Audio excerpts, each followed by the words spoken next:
Good morning students. तो कल की जो हमारी क्लास थी उसमें हमने SN1 और SN2 रिएक्शंस के बारे में पढ़ लिया था, मैकेनिज्म पढ़ लिया था, कैसे होता है, एनर्जी प्रोफाइल डायग्राम वगैरह बनाकर देख लिया था, है ना। आज उसी SN1 और SN2 से रिलेटेड हम कुछ चीजें पढ़ेंगे जो है basic concepts of optical activity and optical isomerism. ठीक है, अब ये हम क्यों पढ़ रहे हैं, क्या जरूरत है, ठीक है, ये सारी चीजें आगे आएंगी। अभी सिर्फ आप इतना देखें कि इससे रिलेटेड कुछ क्वेश्चंस हैं जो हमसे CBSE बोर्ड्स में पूछ लिए जाते हैं, इसलिए हम इन टॉपिक्स को करना हमारे लिए जरूरी है। ठीक है, ऑप्टिकल एक्टिविटी जो वर्ड हमने लिखा है यहाँ, इस ऑप्टिकल एक्टिविटी का मतलब है tendency to rotate plane polarised light, plane polarised light जिसको हम शॉर्ट में PPL बोलते हैं ना। प्लेन पोलराइज्ड लाइट को रोटेट करने की जो क्षमता है, जो टेंडेंसी है, that is called optical activity. और इसी के रोटेशन से जब प्लेन पोलराइज्ड लाइट रोटेट होती है तो हमको अलग अलग सब्सटेंसेस मिलते हैं। वो सब्सटेंसेस जिनका मॉलिक्यूलर फॉर्मूला सेम होगा लेकिन वो प्लेन पोलराइज्ड लाइट को या फिर PPL को अलग अलग डायरेक्शन में रोटेट करेंगे, वो एक दूसरे के आइसोमर्स हुए और उनको हम ऑप्टिकल आइसोमेरिज्म बोल देते हैं। क्लियर है? तो वो सारे सब्सटेंसेस जो ऑप्टिकली एक्टिव हों या ऑप्टिकल एक्टिविटी शो करते हैं, मॉलिक्यूलर फॉर्मूला सेम होता है लेकिन रोटेशन अलग अलग होती है, they are called as optical isomers. इसको भी हम डिटेल में यहाँ पर देखते हैं क्या है। ठीक है, अब यहां से हम देखें कि हमारे लिए इंपॉर्टेंट क्या क्या है। फर्स्ट पॉइंट हम ले रहे हैं यहां पर PPL, प्लेन पोलराइज्ड लाइट। ठीक है, अब अगर किसी लाइट सोर्स की हम बात करें, जैसे कोई बल्ब से लाइट आ रही है या किसी भी लाइट सोर्स से लाइट आ रही है, तो उस लाइट को हम ये बोलते हैं कि वो पॉलीक्रोमैटिक लाइट है। पॉलीक्रोमैटिक लाइट मतलब एक ऐसी लाइट जो बहुत सारे कलर से मिलकर बनी हुई है। ठीक है, ऐसी लाइट के अंदर जितनी भी इलेक्ट्रोमैग्नेटिक वेव्स होंगी वो सारी वेव्स हर डायरेक्शन में ऑसिलेट करती है ना, मल्टीपल डायरेक्शन में ऑसिलेट करती है। तो उसको हम कुछ ऐसा बना देते हैं, इस तरीके से हम उसका ऑसिलेशन दिखा देते हैं। ठीक है, ये ऐसा एरो लगा दिए तो इससे समझ में आ गया कि जो इलेक्ट्रोमैग्नेटिक वेव्स थी which was associated with ordinary light वो हर डायरेक्शन में ऑसिलेट कर रही है। तो ये हो गया हमारा ऑर्डिनरी लाइट के लिए। ठीक है, इस ऑर्डिनरी लाइट को जब हम एक प्रिज्म से पास करते हैं, this prism is called Nicol prism. ये प्रिज्म बना होता है CaCO3 calcium carbonate, crystalline calcium carbonate का। और जब ये ऑर्डिनरी लाइट इस प्रिज्म से पास होती है then it converts into PPL, plane polarised light. एक ऐसी लाइट जिसकी इलेक्ट्रोमैग्नेटिक वेव जो है वो सिंगल डायरेक्शन में ऑसिलेट करने लगती है and therefore they are called as monochromatic lights, single colour वाली लाइट। इतना क्लियर है अभी, है ना। तो हमने PPL की बात की, प्लेन पोलराइज्ड लाइट की, और ये बोला कि वो लाइट जो जिसके साथ एसोसिएटेड इलेक्ट्रोमैग्नेटिक वेव्स हर डायरेक्शन में ऑसिलेट करे, that is what ordinary light. और जब उसको आप कैल्शियम कार्बोनेट या क्रिस्टलाइन कैल्शियम कार्बोनेट से बने निकोल प्रिज्म से आप पास कर देते हैं then it converts into PPL, that is plane polarised light. Clear है चीज? ठीक है, वो इंस्ट्रूमेंट जिसको हम यूज कर रहे हैं वो converting ordinary light into plane polarised light, उस इंस्ट्रूमेंट को हम बोल देते हैं पोलरीमीटर, सॉरी पोलराइजर, है ना। ये जो चीज थी इसको हमने बोल दिया क्या, पोलराइजर। ठीक है, और वो इंस्ट्रूमेंट जिस इंस्ट्रूमेंट से आप किसी भी सब्सटेंस की ऑप्टिकल एक्टिविटी निकाल लेते हैं कि वो सब्सटेंस लाइट को रोटेट कर रहा है, अगर कर रहा है तो क्लॉकवाइज कर रहा है या एंटी क्लॉकवाइज कर रहा है, तो उसको हम बोल देते हैं पोलरीमीटर, है ना। ये जो ऑप्टिकल एक्टिविटी हम निकाल रहे हैं this is calculated by polarimeter. Clear है चीज, है ना। तो ये कुछ एक कॉन्सेप्ट हुआ कि व्हाट इज PPL। ठीक है, अब यहां से बात आती है कि ये रोटेशन कैसा क्या है। तो ये जो पोलरीमीटर है, ये पोलरीमीटर वो इंस्ट्रूमेंट हो गया जिसमें आपने अपने उस सब्सटेंस को रख दिया जिस सब्सटेंस की आपको रोटेशन कैलकुलेट करनी है, निकालनी है, और उससे आपको ये पता चल जाएगा कि वो लाइट को कौन से डायरेक्शन में रोटेट कर रहा है। ठीक है, अब हर सब्सटेंस की टेंडेंसी ये नहीं है कि वो लाइट को रोटेट कर दे। वो सारे सब्सटेंसेस जो लाइट को रोटेट कर देते हैं they are optically active substances, या हम ये बोल देते हैं कि उसके अंदर ऑप्टिकल एक्टिविटी है। लेकिन वो सब्सटेंस जो लाइट को रोटेट नहीं कर रहा है they are optically inactive substances. Clear है ना। अब यहां से हम ये बोल रहे हैं कि मान लो मैंने एक सब्सटेंस लिया है ना, यहां पर मेरे पास एक सब्सटेंस था जिसकी ऑप्टिकल एक्टिविटी निकालनी थी। इसके ऊपर मैंने प्लेन पोलराइज्ड लाइट डाल दी, और ये डालने के बाद मैंने देखा कि यहां से जो प्लेन पोलराइज्ड लाइट थी वो दो डायरेक्शन में रोटेट हुई, या तो क्लॉकवाइज रोटेट हो जाएगी दैट इज टुवर्ड्स राइट, ठीक है, या फिर एंटी क्लॉकवाइज रोटेट हो गई दैट इज टुवर्ड्स लेफ्ट। अगर आपका सैंपल या अगर आपका सब्सटेंस है और वो क्लॉकवाइज रोटेट करता है then it is called as dextro rotatory. इसको बोल दिया हमने डेक्स्ट्रो रोटेटरी, है ना।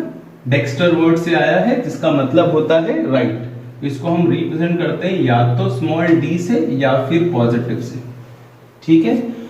और अगर एंटी क्लॉकवाइज या लेफ्ट डायरेक्शन में मूव करता है तो हम इसको बोल देते हैं levo rotatory which is represented by L और माइनस, ठीक है। तो इस तरीके से अगर आपके सब्सटेंस ने प्लेन पोलराइज्ड लाइट को रोटेट किया क्लॉकवाइज और anti clockwise then that particular substance is called optically active substance. मतलब उस सब्सटेंस के अंदर ऑप्टिकल एक्टिविटी की प्रॉपर्टी है। अगर ये सब्सटेंस लाइट को रोटेट नहीं करता तो ऑप्टिकली इनएक्टिव हो जाता, ठीक है। तो यहां से दो चीजें हमने निकाल दी कि हमारा सब्सटेंस या तो डेक्स्ट्रो हो सकता है या लीवो हो सकता है, मतलब उसके अंदर ऑप्टिकल एक्टिविटी हो सकती है, और अगर रोटेट नहीं कर रहा है तो ऑप्टिकल एक्टिविटी नहीं है, इट बिकम्स ऑप्टिकली इनएक्टिव। ये क्लियर हो गई, ठीक है। अब यहीं से हम रिलेट करके दूसरी चीज ला रहे हैं that is specific rotation. Second word हम लेकर आए क्या, स्पेसिफिक रोटेशन। अब हमने यहां ये बोल दिया कि एक पर्टिकुलर सब्सटेंस के अंदर ये टेंडेंसी है कि वो चाहे तो प्लेन पोलराइज्ड लाइट को रोटेट कर सकता है, और कर रहा है तो ऑप्टिकल एक्टिविटी आ रही है, ठीक है। लेकिन हम किस डेटा के अकॉर्डिंग इस ऑप्टिकल एक्टिविटी को कैलकुलेट करें, या क्या स्टैंडर्ड कंडीशन में कैलकुलेट करें। तो वो जो स्टैंडर्ड कंडीशन में हम जब सब्स्टिट्यूट कर देते हैं या सब्सटेंस को रख देते हैं तब हमको मिलता है क्या, स्पेसिफिक रोटेशन। यहां क्या बोल रहे हैं हम कि when 1 gram of substance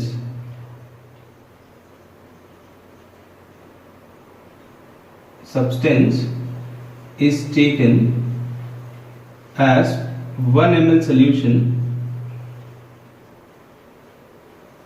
in a tube of path length 1 decimeter in presence of 1D light, है ना। 1D light means 389.3 nanometre wavelength की लाइट।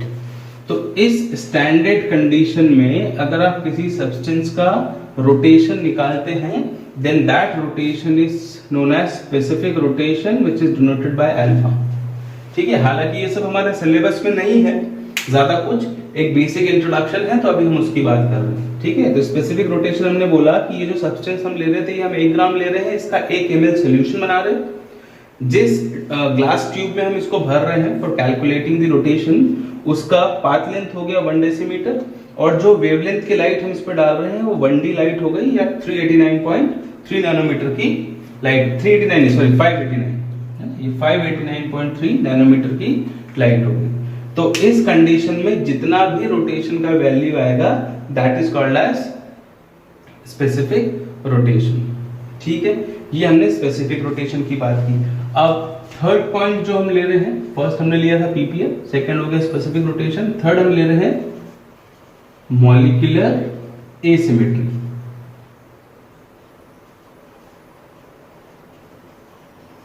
मॉलिक्यूलर एसिमेट्री, ठीक है। अच्छा, मॉलिक्यूलर एसिमेट्री की बात कर रहे हैं कैसे पता चलेगा कि किस मॉलिक्यूल के अंदर एसिमेट्री है या कौन सा मॉलिक्यूल एसिमेट्रिक होता है? तो 11th में हमने जब कार्बन के बारे में बेसिक पढ़ा या 10th में जब हमने कार्बन के बारे में बेसिक पढ़ा तो हमने पढ़ा कि एक कार्बन जो है इसके ऐसे 4 बॉन्ड होते हैं और VACTR थ्योरी के अकॉर्डिंग टेट्राहाइड्रल या sp3 हाइब्रिडाइजेशन हमको ये शो करता है। तो इस ज्योमेट्री में हमको दिख रहा है कि कार्बन के हमारे पास 4 बॉन्ड है। अगर इन चारों बॉन्ड पर कार्बन के 4 डिफरेंट एटम्स या 4 डिफरेंट ग्रुप हम जोड़ दें जो अलग हो एक दूसरे से, तो हम बोल देते हैं कि ये जो कार्बन है this is asymmetric carbon, this is asymmetric carbon. ठीक है, कार्बन कैरिंग 4 डिफरेंट एटम्स और 4 डिफरेंट ग्रुप्स, उसको हमने बोल दिया एसिमेट्रिक कार्बन। और वो सारे मॉलिक्यूल्स जिनके अंदर एसिमेट्रिक कार्बन प्रेजेंट है उस मॉलिक्यूल को हम बोल देते हैं एसिमेट्रिक मॉलिक्यूल, या ये बोल देते हैं कि उस मॉलिक्यूल में मॉलिक्यूलर एसिमेट्री प्रेजेंट है। ठीक है, तो यहां से एक नोट अपन ये लिख लें, क्या? Molecules having asymmetric carbon are known as asymmetric molecule। ठीक है, वो सारे मॉलिक्यूल्स जिनके अंदर एसिमेट्रिक कार्बन होगा उसको हम क्या बोल रहे हैं? एसिमेट्रिक मॉलिक्यूल, या ये बोल देंगे कि उस मॉलिक्यूल के अंदर क्या है? एसिमेट्री है। 4th हम ले रहे हैं कायरलिटी, है ना, या किरलिटी। ठीक है, अब एक कायरल मॉलिक्यूल क्या होता है या किरलिटी क्या होती है, इसको हम डील करें। ठीक है, अब जब हम किसी मॉलिक्यूल की बात कर रहे हैं, जैसे सपोज ये है, मैंने लिया सी के ऊपर हमने 4 चीजें जोड़ी, A, B, C और T। ठीक है, और इस मॉलिक्यूल को मैं एक मिरर के सामने रख दूं, है ना, यहां पर मैंने मिरर ले लिया और मिरर में इसकी एक इमेज निकाले, दैट इज मिरर इमेज, तो हमको मिलेगा कि ये A तो यहां पर है ना, ये जो C था वो कुछ ऐसा हो गया, B जो है वो इस तरफ आ गया और जो D था वो इस तरफ चला गया, है ना। तो ये जो थी ये मॉलिक्यूल था, ये इसकी मिरर इमेज हो गई, मिरर इमेज। ठीक है ना। अब अगर सपोज कर ले हम कि यहां पर B और यहां पर B था, ठीक है, और अगर मैं इसका मिरर इमेज निकालता तो यहां पर भी दोनों जगह क्या मिलता? B मिलता। और उस केस में अगर इस मॉलिक्यूल को उठाकर इसके ऊपर रखता तो ये एक दूसरे पर सुपर इम्पोसिबल हो जाते, है ना, एक दूसरे को ढक लेते। इस कंडीशन में देखें, अगर मैं ये मॉलिक्यूल उठाकर यहां रखता हूं तो इस D के ऊपर क्या आ रहा है? B आ रहा है, और इस B के ऊपर क्या आ रहा है? D। मतलब ये दोनों मॉलिक्यूल एक दूसरे पर क्या है? Non super impossible. तो वो सारे मॉलिक्यूल्स जो अपनी मिरर इमेज के ऊपर नॉन सुपर इम्पोसिबल होते हैं उनको हम बोल देते हैं कि दे आर कायरल मॉलिक्यूल्स। उन मॉलिक्यूल्स को क्या बोल दिया? Chiral molecules. तो अगर आप कायरलिटी की डेफिनेशन बोलना चाह रहे हैं तो आप यहां पर ये लिख सकते हैं कि it is a property of non, it is a property of non super impossibility. ठीक है, तो वो सारे मॉलिक्यूल्स जो एक दूसरे पर सुपर इम्पोज नहीं होते, एक दूसरे की मिरर इमेज पर सुपर इम्पोज नहीं होते हैं, वो मॉलिक्यूल्स क्या हो गए? कायरल। और ऐसे मॉलिक्यूल के पेयर को हम नाम दे देते हैं इनैंशियोमर्स, है ना। इनको हमने नाम दे दिया क्या? इनैंशियोमर्स। ये जो फर्स्ट मॉलिक्यूल और ये जो सेकेंड मॉलिक्यूल है, ये क्या आ गया? First and second are enantiomers. जैसे आइसोमर्स है वैसे इनैंशियोमर्स। कंडीशन ये है कि मॉलिक्यूल की जो मिरर इमेज है वो एक दूसरे पे क्या होनी चाहिए? Non super imposable, plus they should be optically active. ठीक है, ये भी ऑप्टिकली एक्टिव है। मान लेते हैं कि अगर ये डेक्स्ट्रो रोटेशन दे रहा है तो इसकी मिरर इमेज क्या दे रही होगी? Laevo rotation. तो अगर ऑप्टिकली एक्टिव सब्सटेंसेस हैं which are non super imposable, then the pair of molecule is called as enantiomers. इसी की जगह अगर दोनों मॉलिक्यूल एक दूसरे पर सुपर इम्पोसिबल होते तो हम उसको बोलते हैं डाइस्टीरियोमर्स। क्लियर है? तभी इनैंशियोमर्स हमारे लिए इंपॉर्टेंट है कि अगर non super impossible mirror images हैं तो इनैंशियोमर्स, और सुपर इम्पोसिबल मिरर इमेजेस हैं तो डाइस्टीरियोमर्स। ठीक है, है ना। अब इसके बाद फिफ्थ पॉइंट है हमारा, इसमें हम ले रहे हैं racemic mixture and racemisation. Racemic mixture and racemisation, ठीक है। तो एक ऐसा मिक्सचर सब्सटेंसेस का जिसके अंदर डेक्स्ट्रो फॉर्म और लीवो फॉर्म जो है वो इक्वल अमाउंट में प्रेजेंट है, 50-50% प्रेजेंट है, तो उस मिक्सचर को हम क्या बोल देते हैं, रेसिमिक मिक्सचर, और उसके बनने की प्रोसेस को क्या बोल दिया, रेसिमाइजेशन, ठीक है। तो हम बोल रहे हैं mixture containing 50% D form and 50% L form, या equal amount of dextro and levo form is called racemic mixture, ठीक है। and the property by which this racemic mixture is formed is called racemization, ठीक है, ये भी लिख लेते हैं। and property of forming racemic mixture is called racemization, ठीक है। तो ये 5 पॉइंट अभी हमने यहां पर लिखे। फिफ्थ इज रेसिमिक मिक्सचर या फिर रेसिमाइजेशन, क्लियर है, इतना आप करें। इसके बाद हम सिक्स्थ में पढ़ेंगे, फिफ्थ के बाद, दैट इज रेजोल्यूशन, और सेवेंथ में पढ़ेंगे इन्वर्जन और रिटेंशन। तो हम ये जो थोड़ा बेसिक रहेगा ऑप्टिकल एक्टिविटी से रिलेटेड, ये हम पूरा करते हैं, आप इसको पहले नोट कर लें।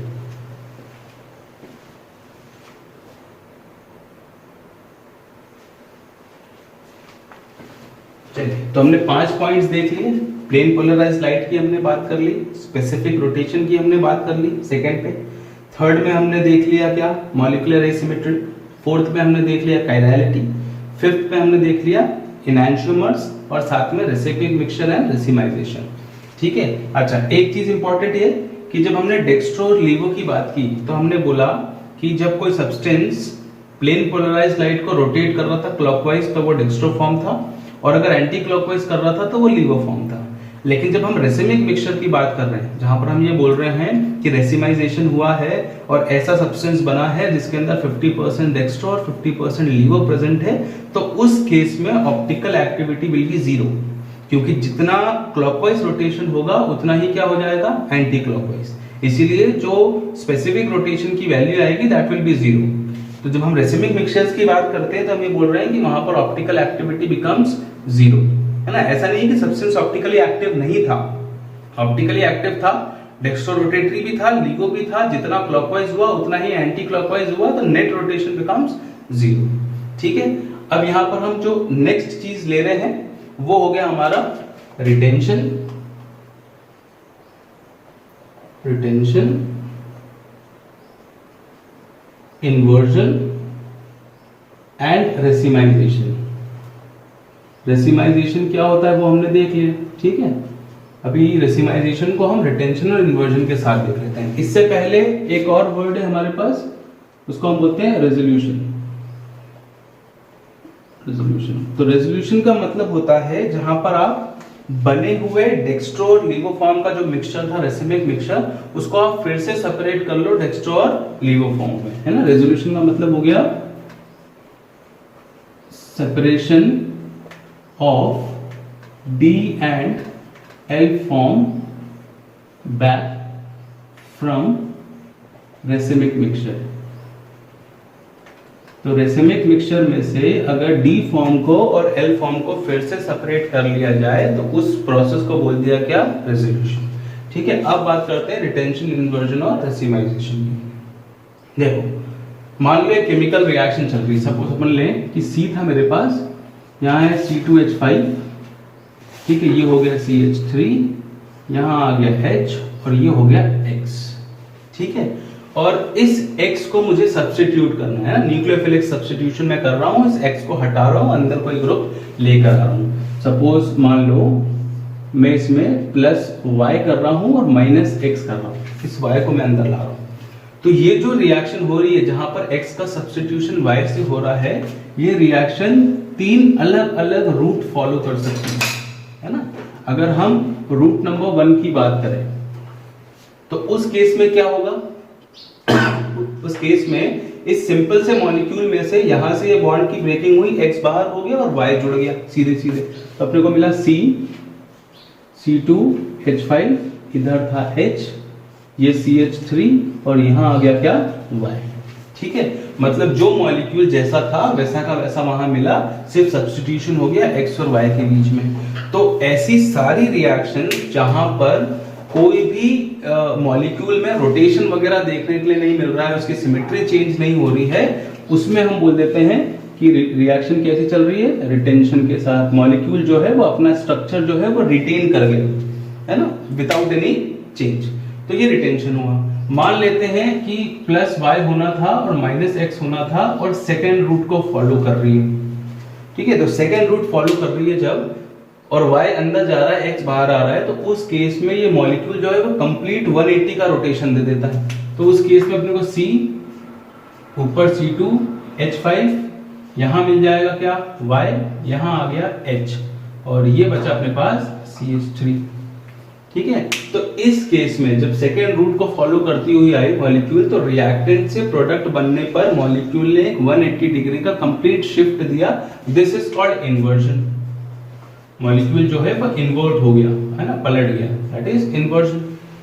और तीसरा रूट जो है, थर्ड रूट जो है, वो क्या बोल रहा है कि जब आप y को और अंदर भेजकर x को बाहर कर रहे हो, तो जो n नंबर ऑफ मॉलिक्यूल्स होंगे रिएक्टेंट के अंदर, उसमें से कुछ के अंदर क्या हो जाएगा, कुछ के अंदर रिटेंशन हो जाएगा और कुछ के अंदर इन्वर्जन। मतलब अगर ये प्रोडक्ट B है, ये A था, ये C है, तो यहां प्रोडक्ट में आपको B भी मिलेगा प्लस C भी मिलेगा। आधे मॉलिक्यूल रिटेंशन से चल रहे हैं, आधे इन्वर्जन से, और यहां जो चीज मिली that will be racemic mixture. Clear है चीज, है ना। अगर ये डेक्स्ट्रो था, रिटेंशन पे गए तो डेक्स्ट्रो कंपाउंड मिल गया, ये डेक्स्ट्रो था, इन्वर्जन पे गए तो लीवो कंपाउंड मिल गया। लेकिन अगर रूट 3 फॉलो होकर आ रहा है तो डेक्स्ट्रो भी बन रहे हैं और लीवो भी बन रहे हैं, मतलब कंपाउंड क्या हो गया हमारा, रेसिमिक मिक्सचर। क्लियर है चीज। अब ये जो इतनी चीजें हमने पढ़ी, प्लेन पोलराइज्ड लाइट वगैरह के बारे में पढ़ा, रेसिमिक मिक्सचर वगैरह के बारे में पढ़ा, तो ये सब इंपॉर्टेंट क्यों था, बिकॉज जो लास्ट क्लास में हमने पढ़ा SN रिएक्शन, है ना, न्यूक्लियोफिलिक सब्स्टिट्यूशन रिएक्शंस, इसको हमने दो कैटेगरी में डिवाइड किया था। फर्स्ट था हमारा क्या, SN1 रिएक्शन, और सेकंड था हमारा क्या, SN2 रिएक्शन। ठीक है, तो जब हम SN1 और SN2 के ऊपर ये वाला कॉन्सेप्ट उठाकर रखते हैं, रिटेंशन, इन्वर्जन, रेशिमाइजेशन वाला, तो हमको समझ में आता है कि जब SN1 रिएक्शन होती है तो SN1 में हमने क्या पढ़ा था कि इससे प्रोडक्ट जाने में पहले कार्बोकेटायन बन रहा था, तो कार्बोकेटायन बनाने के लिए X जो था वो अलग हो गया, है ना। जैसे सपोज ये था हमारा रिएक्टेंट, तो इसमें से हमारे पास क्या बचता, C2H5, यहां पर H, यहां पर CH3 और इस पे पॉजिटिव चार्ज। क्लियर है। तो इस कंडीशन में जो कार्बोकेटायन बना है, इसके ऊपर Y का जो अटैक है वो Y का अटैक दोनों प्लेन से हो सकता है, अबव द प्लेन भी हो सकता है, बिलो द प्लेन भी हो सकता है, दोनों तरफ से अटैक कर सकते हैं। तो कुछ मॉलिक्यूल में रिटेंशन चले जाएगा और कुछ में क्या हो जाएगा, इन्वर्जन। इसीलिए जब आप SN1 रिएक्शंस की बात करते हैं मैकेनिज्म की, तो उसमें जो प्रोडक्ट बनता है it occurs via racemic mixture. यहां पर आपको हमेशा रेसिमिक मिक्सचर्स मिलेंगे। ठीक है, इसी की जगह जब आप SN2 की बात कर रहे हैं, तो SN2 रिएक्शन को जब आप कर रहे हैं, तो आपने बोला था क्या, इंटरस्टिशियल स्टेट बनी थी बीच में, हाइपोथेटिकल स्टेट जो हमने बनाई थी वो कुछ ऐसी थी कि C था, इसमें हमारे पास C2H5 था, है ना, H था, CH3 था, और एक तरफ से X लगा हुआ है। ठीक है, और जो Y जुड़ रहा था वो दूसरी तरफ से आके जुड़ रहा था इस तरीके से। तो इस कंडीशन में जो X है वो एक अलग साइड से निकला और Y जो है वो एक अलग साइड पर आया। मतलब X अगर यहां से निकल रहा था तो Y इस तरफ आएगा, दैट मीन्स SN2 के जितने भी प्रोडक्ट बनेंगे वो किससे बनेंगे, इन्वर्जन से, कंप्लीट इन्वर्जन। क्लियर है चीज। तो ये हुआ stereochemical aspect of SN1 reactions या SN रिएक्शंस। अगर हम SN1 रिएक्शन की बात कर रहे हैं तो सारी रिएक्शंस जो हैं वो मैकेनिज्म फॉलो करने पर प्रोडक्ट क्या देगी, racemic mixture which will be optically inactive because rotation जो है वो जीरो हो जाएगा। डेक्स्ट्रो और लीवो का कंप्लीट मिक्सचर मिलेगा, 50% D form and 50% L form. वहीं अगर हम SN2 की बात करें तो प्रोडक्ट जो है वो कंप्लीट इन्वर्जन से मिलेगा, इसलिए अगर रिएक्टेंट में डेक्स्ट्रो चल रहा था तो प्रोडक्ट में लीवो, और अगर रिएक्टेंट में लीवो था तो प्रोडक्ट में डेक्स्ट्रो मिलेगा। क्लियर है चीज। तो यहां पर ये जो SN रिएक्शंस हम पढ़ रहे थे, सब्स्टिट्यूशन, न्यूक्लियोफिलिक सब्स्टिट्यूशन, वो पूरा खत्म हो जाता है।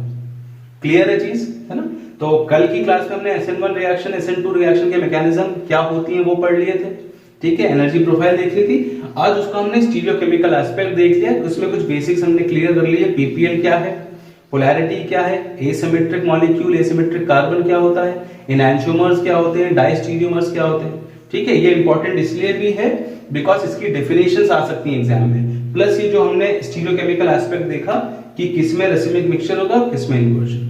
क्लियर है। अब नेक्स्ट क्लास में हम केमिकल प्रॉपर्टीज की सेकंड कैटेगरी पे जाएंगे, जहां पर हम एलिमिनेशन रिएक्शन पढ़ेंगे और रिडक्शन रिएक्शन या रिएक्शन विद मेटल वगैरह, ये सारी चीजों को हम पढ़ेंगे। क्लियर है ना। इस टॉपिक के आज की क्लास के रिलेटेड जितने भी टॉपिक्स हमने पढ़े, अगर इसमें कोई डाउट है तो आप कमेंट सेक्शन में नीचे डाल देना, मैं आपको वहां से आंसर दे दूंगा। ठीक है, चलिए, थैंक यू।